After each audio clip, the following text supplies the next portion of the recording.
We believe marriage teaches us more about ourselves than we would ever find by only viewing ourselves from a distorted lens. Don't believe us? Stay tuned if you dare to form a different opinion about yourselves from each episode. This is Unfrequent Talks with Jenny and Aaliyah.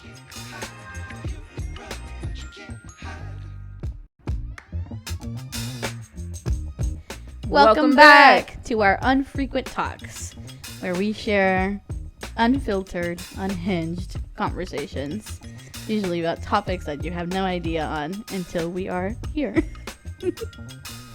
We are your co-hosts. I'm Aaliyah. I'm Jenny, and let's get right into it, today's topic. Let's do it. Okay, so let me paint the scenario for you, okay? Okay. So, let's say,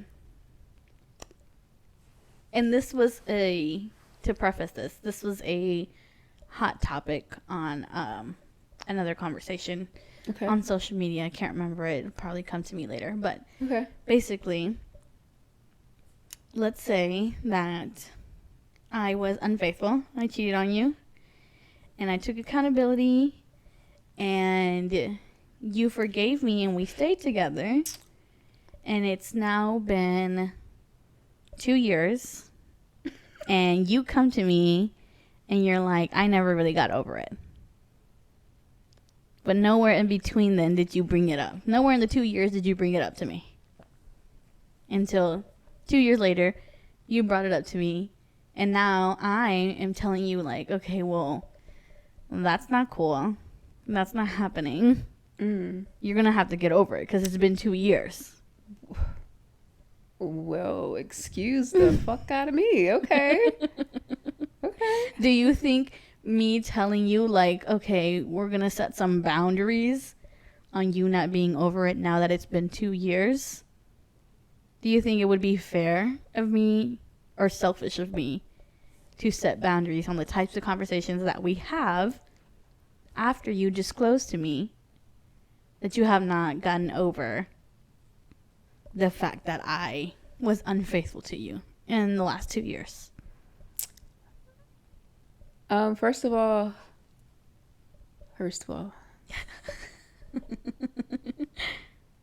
I puts it down so this will never happen in our relationship. So No, just for gotta sure. put that out there. But I'm gonna live in this We're living hypothetical in delusional land. So, I think that is a double standard. Okay. You're the one that brought the elephant into the relationship to begin with. So to have the audacity to think that you're going to control how I'm going to continue to feel about something you did, no matter how long it took, I think it's not okay. It's not about fairness. It's not okay. But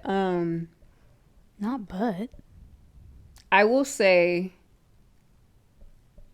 I think that connects to why the person cheated, because if they weren't being honest with you within those 2 years, then that makes you doubt the last years that you guys have had together. Like, what caused you to cheat? Maybe that's one of the reasons that caused you to cheat. You feel like you're not getting what you need from your partner because they're not being honest about certain situations, even if it's outside the means of, being unfaithful. It could be, hey, you said you were going to take us on a date on such and such day, and that didn't happen. Like, what happened? Whatever. Yeah. And it's more to it than just that. And it's these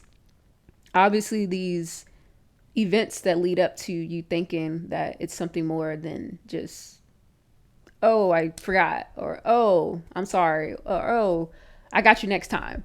But I think also, to add to that, I think it's also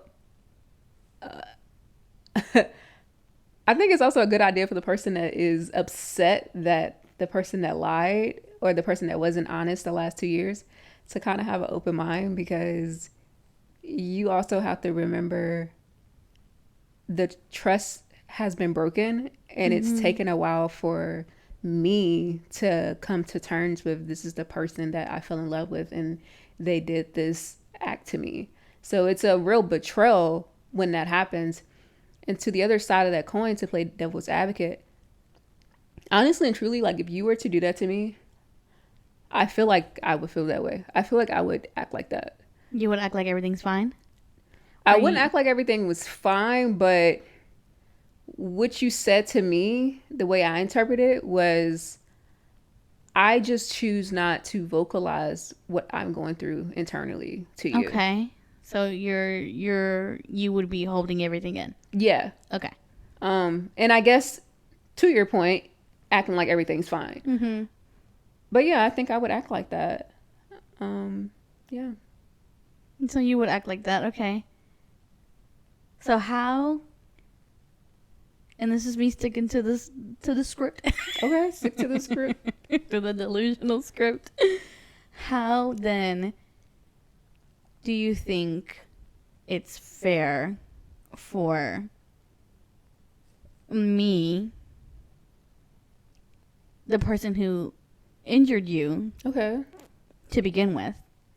And of course, let's say I came to you, I told you the truth, I told you what happened,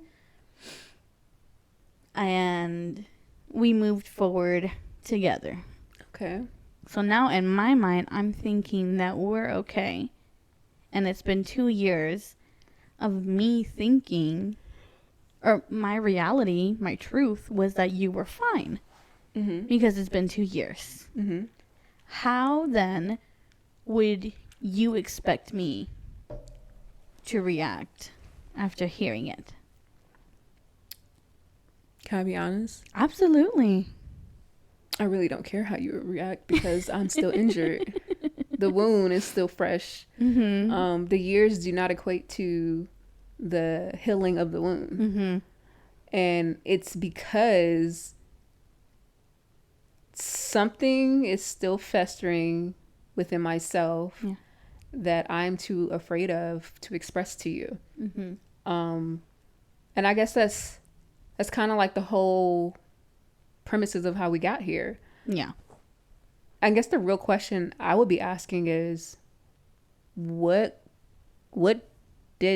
happened that led you to cheat? Like, what was it? I mean, that's one of the questions I would ask, because for the most part, you can look it up.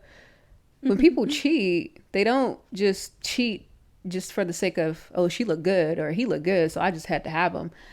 Something that they're seeing outside their relationship is catching their attention, because they're not receiving it in their relationship. It's something that's missing in the relationship that they once had, because you don't miss something you never had.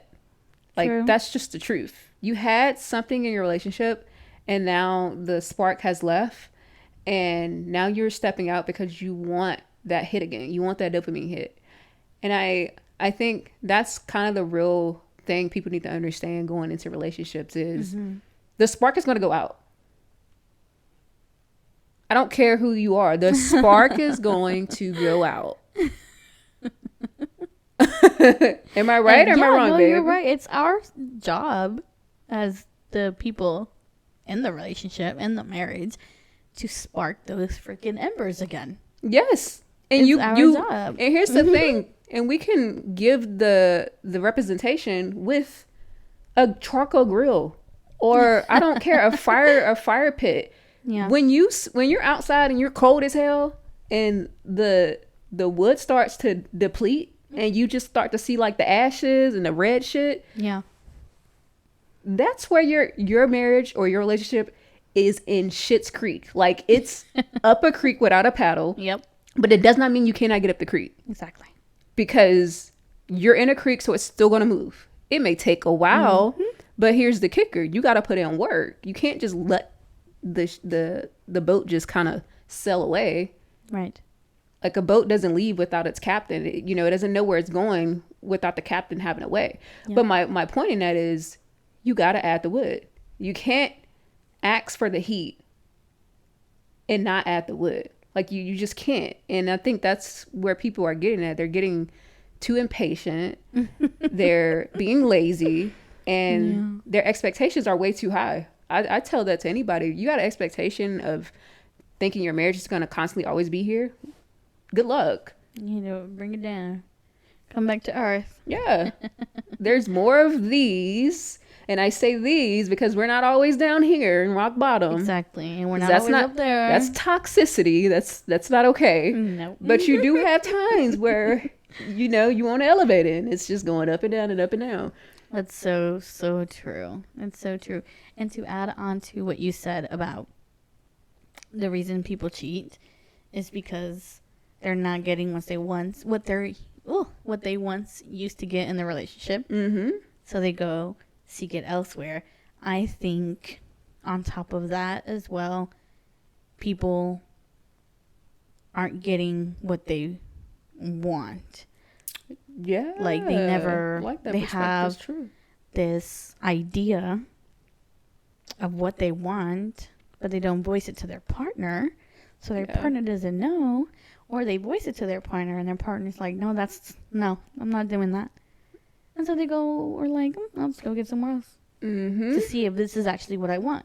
And then they go and get it. And in this situation, let's say that I went and got it because you said no to something.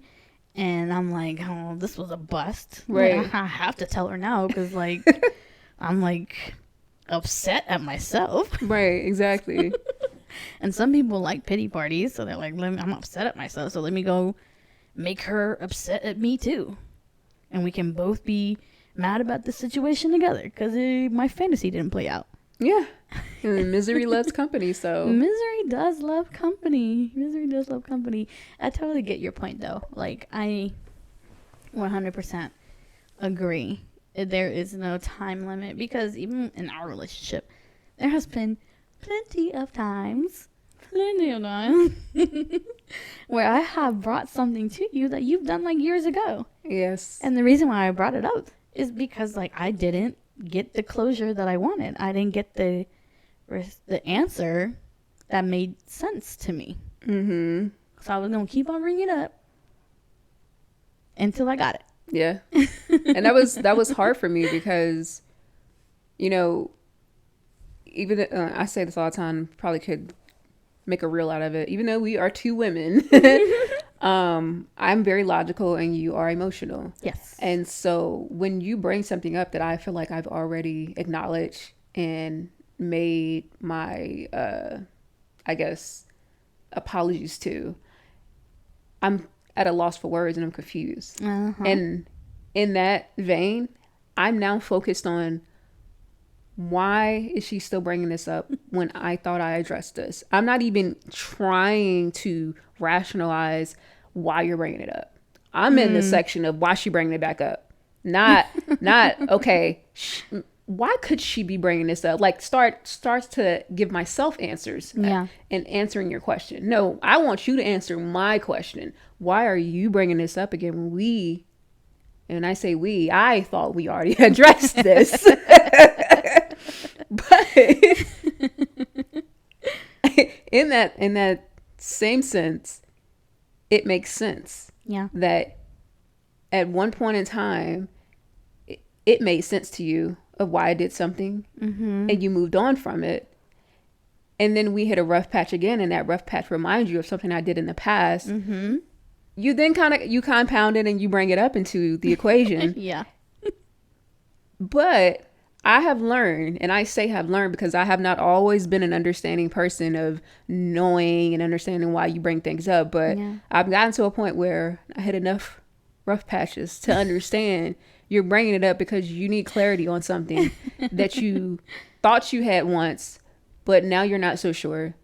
And it's okay for someone to reassure you. And that's one of the key components in our marriage is we reassure each other. And that word reassurance to me sounds so unheard of, so vulnerable. I wouldn't want to steer away from it. Yeah.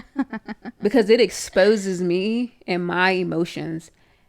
And I don't even know how to deal with my emotions. So why would I want to expose them to you? Because when I do decide to put a spotlight on it, and you may have questions or you may want to coddle those emotions, I in that time, I would want you to move away. Like, no, don't come near my emotions. You may know how to handle them, but I don't. And if I don't know how to handle them, you shouldn't be trying to handle them. And I was trying to handle them, and I was trying to have you handle my emotions too on top of that. Exactly. I was like, this is what an equitable relationship is. Like, help me help you. That's it. Yeah. Help me help you, okay? I will help you with your emotions if you help me with mine. Yeah. And that's what, like, I really wanted. But I understand now that then it was difficult for you. At the time, I did not. At the time, I was like, no,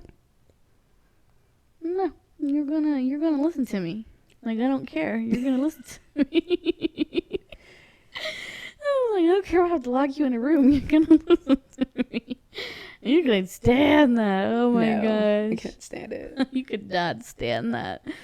Oh my goodness. But back to connected back to that. Yes. Reinsurance looks different for the both of us. Yeah. And we've learned what that looks like for each other. Mm-hmm. For me specifically, it's funny because at one point I didn't know what that looked like for myself. Mm-hmm. I learned how to articulate my emotions, and I'm still learning. Yeah. But I think what it looks like for me, because I said this is learning, learning. What I think it looks like for me is I want you to verbally voice that it's okay, or that something that that you did, and acknowledge it of the wrongdoing. And at the same token, I want you to give me space. Yeah. I don't want you to sit there with me and coddle me. Like, I want you to, be an adult and acknowledge what you did, but also give me space and to hear you vocalize, I know you may need space, but I'm here for you, and you let me know if there's anything you need.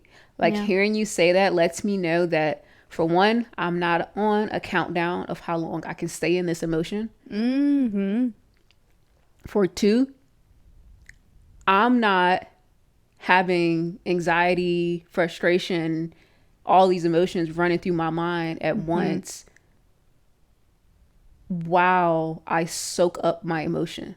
Yeah. Because that was one of the reasons why I couldn't understand my emotions, because I'm still also dealing with the impact of what you've done, that emotion itself, with also rolling in anxiety, frustration, madness. Right. You can't process all those emotions at once. Like, it's just not humanly possible. You have to pick one, and you end up picking one, whether it's rage or whether you're a crier. You end up picking one, and mine was rage. I was like an angry person. Yeah. Because I was so frustrated with myself that I didn't know how to process it. But that's what I mean by, that's my definition of reassurance, and that's a working progress for us. Absolutely. That's not nothing that's like, check the box. Yep, she knows how to reassure me. Yeah. Hell no. That's marriage. Exactly. It's going to constantly be a churning wheel. Yeah. As it can change. And we have the right to do that. And that's all, like, in a situation like this, right, where somebody cheats and the other person forgives, it's a constant game of reassurance. And if you're not doing anything to facilitate that, to facilitate the regrowth of trust and regrowth of respect, because whether we want to admit it or not, like, there's a certain level of respect that's lost when somebody cheats. Like, whether it be a big old chunk or whether it be a little baby chunk, there's a certain level of respect that is lost. And so, to your point, there is a lot, they are going to be a lot of emotions, not just one, that is going to germinate in a situation like this. Yeah. You're going to be mad, you're going to be angry, you're going to be sad, you're going to be confused. Yeah. You're going to be hurt, you're going to feel betrayed, you're going to be pissed. You're going to feel worthless, you're going to question yourself, you're going to question your relationship, you're going to question your reality. Like, everything, there's so much going on. Yeah. And so the fact that somebody is willing to say, okay, like, I forgive you, we can work this out, and then you wash your hands clean of the situation that you created, and then I'm left kind of formulating everything, and now every scenario that happens from that moment forward, I'm going to be questioning it. Yeah. I'm going to be questioning myself for however long it takes until there is some clarity. And 2 years is a long time to go through that. It is. 2 years is a really long time to go through that in silence. Now, babe, tell me, what does reassurance look like for you? For me, reassurance has, I don't know. I feel like it has many faces for me. Because in certain situations, I will say, one of those faces is not space. I know. That's why I specifically said it. Because I want space and you don't. I did not want space. I want you to sit beside me and let me be mad. That's hard. I know. But that's what reassurance is to me. Because in my mind, what? I am a magician, okay? So I think when I'm sitting there with you, I can just like, ooh, she's not mad at me no more. All right, what we doing? Yeah. What we eating? Or you want to, get busy? Like, what we doing? Oh my God, you want to get busy. Oh my God, that's your go-to. You love to get, when you've done something wrong, you love to get touchy-feely on me. Hey. And I know the reason why you're doing it is so I can stop being mad.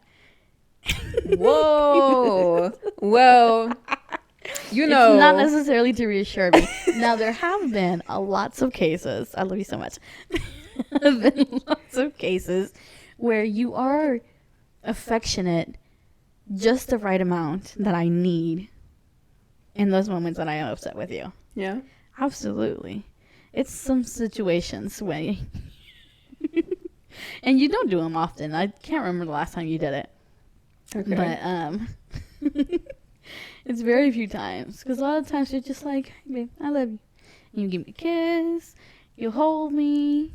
It's whatever. But yeah. I can tell. When you know that I'm upset and you're like giving me distance but affection at the same time. Yeah. And I can tell when you're doing it, when you're giving me affection just so I can like get over it. I will say, full disclosure, it worked for a couple years. And it did. That's why it don't work no more, Miss Ma'am. That spark blew out. I was like, ooh, it don't work no more. Okay, I gotta actually deal with my shit that I did to her. Okay. Uh-huh. Yeah. Exactly. And I am big on like apologies. Yeah, you are. Yeah. And I like to be listened to and understood. That's what reassurance looks like for me. I love it, babe. Mm-hmm.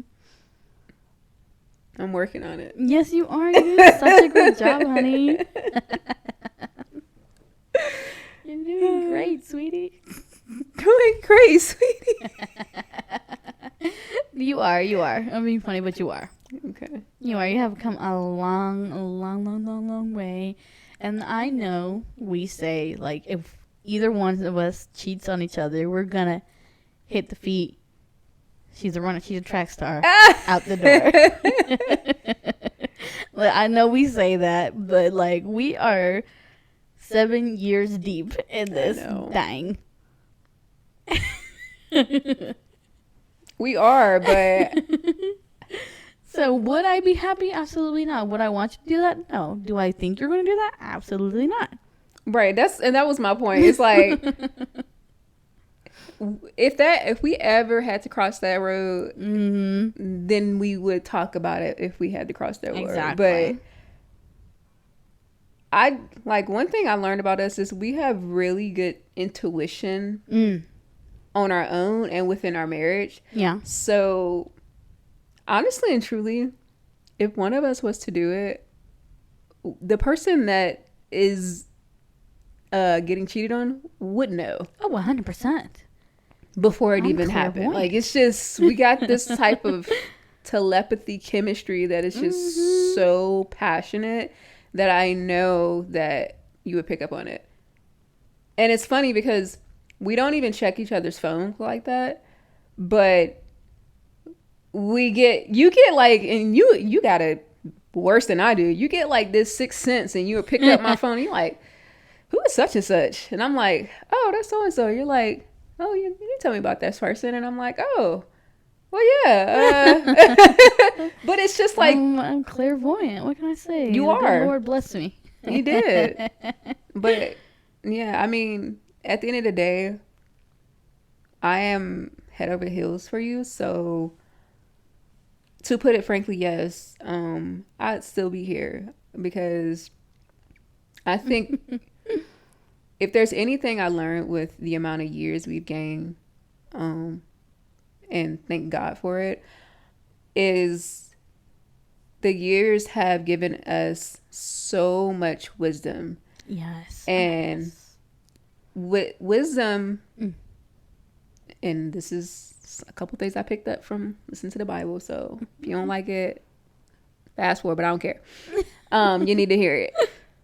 Wisdom is not gained by trying to be perfect and trying to stick to a script. Wisdom is all about asking questions, making mistakes, so you can learn from them. And I think that's what, honestly and truly, that is probably one of the most profound things I bear witness to being in love with you, is someone who just would not give up on me no matter how hard shit got. Like, that's something you just can't buy, and you can't sell neither. And I'm not trying to be funny, but you have to experience it. And that's one of the reasons why I say, I may say all day long, I'm gonna leave, but it would really be hard for me. Yeah. Because I love you that much. It's not certain qualities about you that I love. It's the self of you is what I love. And I know that comes with more than just a pretty, beautiful face. It comes with someone who has a spirit that just lights up someone's world. And I just really can't just let that go easily, is my whole point. I love you. You're so sweet. I love you too, baby. Oh my gosh. I feel the same way. I love you so, so dearly. I can never... You can get rid of me. Would I be mad? Yeah. I'd just be stomping around the house, slamming doors. Don't I know it? Don't I know it? I'll just be slamming them in the middle of the night, just whomp, wake you up to annoy you. I would just be really childish. I can be really petty. You can. I can be really petty. But I would never leave you. But I also know, in my heart of hearts, and I know you do too, that would never happen. That would never happen. We would just come to each other and tell each other how we're feeling before we step out of our marriage. Yeah. And I think some people really grovel with the fact, with that thing. That thing. That thing. They really grovel with that decision. So, and instead of asking for permission, they rather ask for forgiveness. Yeah. So we've shared our opinions. Yes. Within our marriage and how we would feel about this. What advice would you give to the couple that is going through this? Oh, I guess the advice that I would give is like, do you really know your person? If this was a one thing and they were truthful about it, you didn't have to go and find out a secret. that's probably one of the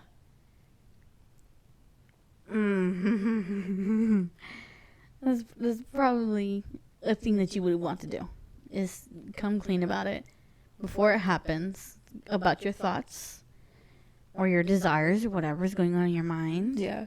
That you want to do. Just share it, whether it's gonna end in a good situation or not. You would rather share it and see and work things out with your partner than for them to turn around and discover it. Because them discovering it or being told about it by other people is so much more hurtful. Yeah. Okay, so let's backtrack for a second. When we spoke about this topic, we walked into this topic with knowing that that person has already cheated, and it has been 2 years. Oh, yes. So now what is your advice for the person that has, harbored all of these emotions for 2 years and they haven't shared it with their partner? What do you say? And also, what do you say for the person that doesn't want to hear it and wants to get over it? To the person that held it in for 2 years, Okay. I would definitely say to talk. You have to talk. Like, you have to. But how? How? Just start talking.